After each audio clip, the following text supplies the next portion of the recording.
चाही मन चाही चीज कौन चाही हमारा से बोला का सनम चाही हो बोला ए का बोलत का नहीं धन चाही मन चाही चीज कौन चाही हमारा से बोला का सनम चाही हो कौनो होखे न खराबी राजा जी। अच्छा तो बड़ी लागेला जवाबी राजा जी।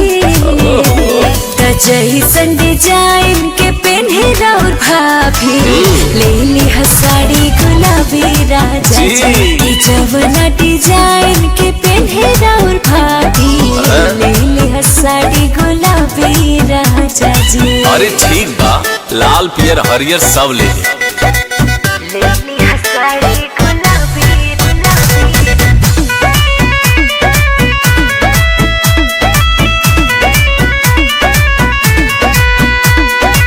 बोला जान बाटे जदी औरी फरमाइश हो आज पूरा करब हम सारा तोहर ख्वाहिश हो अरे तोहरा खातिर ते पूरा जाने हाजिर बा। हाले ले लाल रंग के टिकुलिया चूड़ी हरियर जी। मेकअप के सामान न भुलाए बडियर जी। अरे कुछ न भुलाई हो के हमारा पहावे राजा जी। हाँ तबे मिली कमे अभी राजा जी। जैसन डिजाइन के पेन्हे राउर भाभी ले ली साड़ी गुलाबी राजा जी। जैसन डिजाइन के पेन्हे राउर भाभी ले ली साड़ी गुलाबी राजा जी। अरे वो से एकदम चपकौआ लाई ले ली साड़ी गुलाबी राजा जी।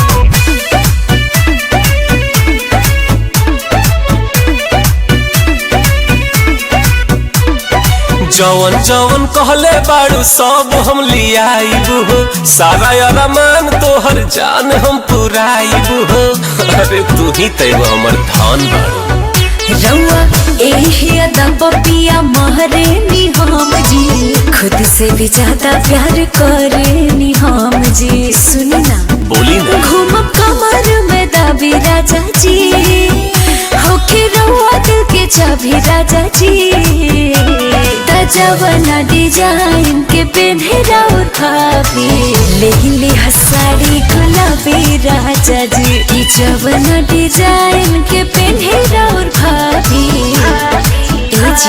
साड़ी गुलाबी राजा जी। अरे एकदम नयका मॉडल वाला लेके आई।